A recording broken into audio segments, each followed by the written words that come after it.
Do you still kind of lick your wounds right now, or do you try to just put what happened Monday behind you?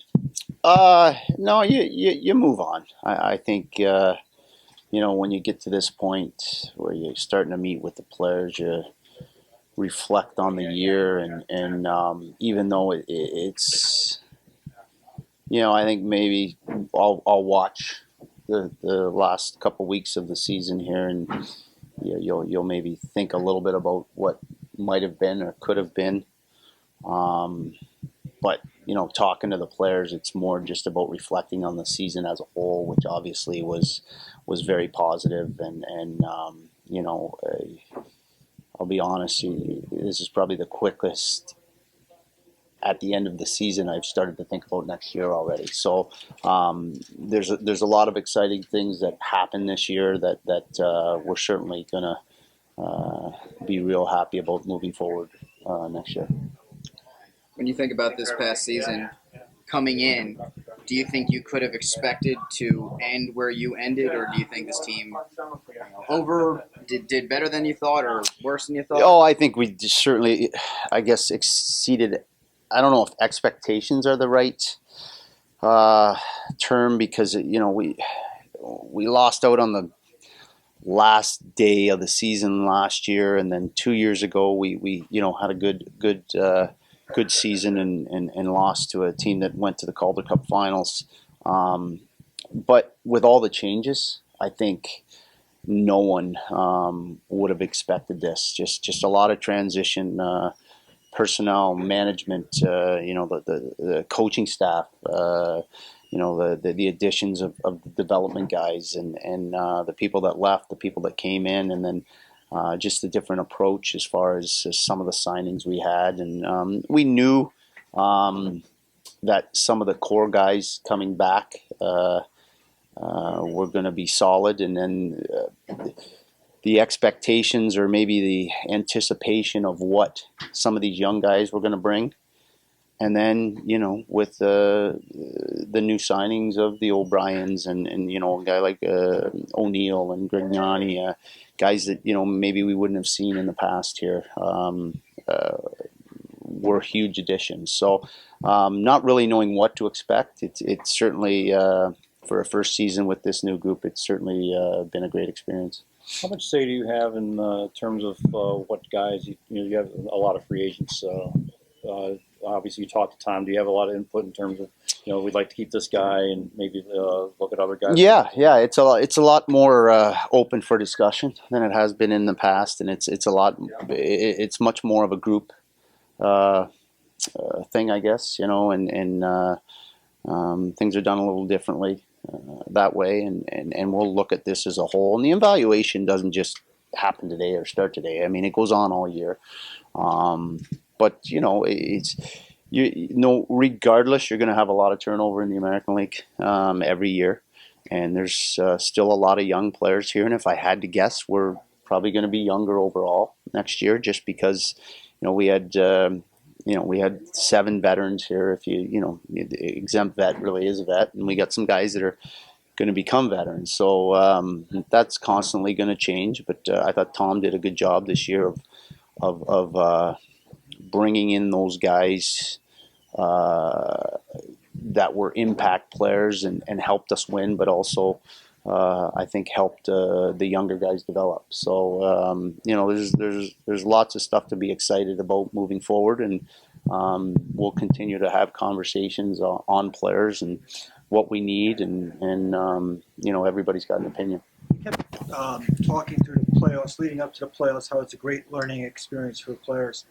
What did you yourself learn from the playoff experience? Well, I think it's certainly different than a player. As a coach, you're constantly racking your brain to find little edges that you can get up, and I think the 7-game series is certainly different than 5. And then you add in the travel and managing guys' ice times and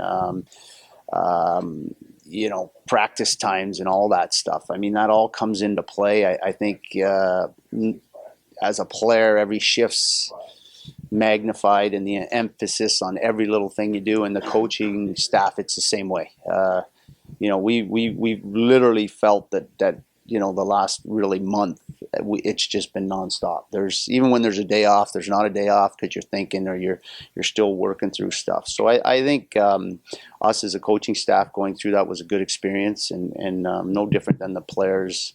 I think it helps with your development, and looking at matchups or focusing maybe on trying to pressure one D more than the other, or trying to get insight on injuries, all that stuff, and just the fine details that you focus on all year are that much more important, and like I said, magnified in the playoff season, even as a coach. I'm sorry. Just to follow up, you talked about details. This is a series that turned on a bounce of a puck. Increased details all season long. Does that sort of underscore your point going when you go all season long? Well, that's playoff hockey. I mean, it really did come down to a bounce. Look back on it. When we were up 2-1, we maybe sat back a little bit, but we knew they were going to come. The Kapanen goal, nice shot, but maybe a break there, kind of the bottom falls out of it. He makes a nice play. Maybe Wedgwood makes a save there, but we knew they were going to make a push. And at the end of the day, we responded and bounced right back, which we have done all playoffs all year. And then the last play, it's the guy throws it at the net. It's kind of a ricochet, possible high stick off the end wall. I mean, that's kind of the perfect Game 7. Unfortunately, we were on the wrong side of it. Can you look at that last goal and say we could have done stuff different? I think you always can, but at the end of the day, he threw a puck at the net and it found a way not even to get to the net. It found a way to get to the back wall, and Clune was in a perfect spot. So, the other series ended in overtime on a similar play, and it's just that's playoff hockey, and you, as much as you got to be good, you certainly need some luck, and we were one bounce away from it. You accomplished a lot this season. The franchise record in wins, second round of the playoffs. What would you say you're most proudest of this season? Oh God, you know what?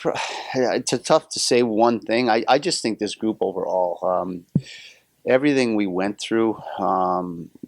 With the amount of guys, you start the season and you're basically got two teams up there, and you're wondering what you're going to do with all these players, and you're talking about maybe potentially some guys playing in the East Coast Hockey League, and all of a sudden you run into injuries, and which we had our fair share, and then the call-ups come, and then the last 2-3 weeks of the season, there's 9 guys on your board that are in the NHL, and there's another 3 injured, and you got guys, you're bringing in guys to try and patch together a lineup. And just the overall is probably just the consistency of this group. And I've talked about, Pete knows this, I talk about this every year in this league. You go through those peaks and valleys. We had some great stretches, set franchise records with consecutive wins and home wins and all that stuff. But probably the biggest thing is, I think we had a 3-game losing streak once, and maybe a 4, and they were nowhere near each other. And every time on the back end of those losing streaks, we followed it up with 6-7 game winning streaks, and that's why we were able to do what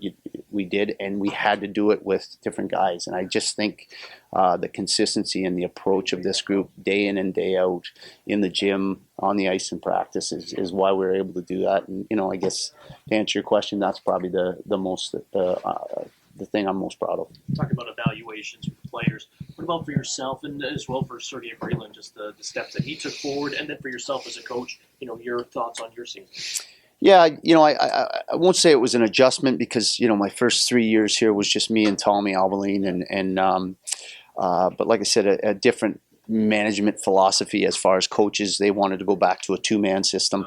But support us with development guys in Eric Weinrich and Pat Rissmiller, and then Scott Clemenson being I guess goalie development, as opposed to Hedberg and Caruso being full-time goalie coaches. So a little bit of an adjustment going back to some situations. Some nights there's 5 coaches in that room, and then other nights it's just me and Sergey and Mike Regan, our video guy. So had to alter some things a little bit, and I'm still learning moving forward on how to utilize some of these development guys.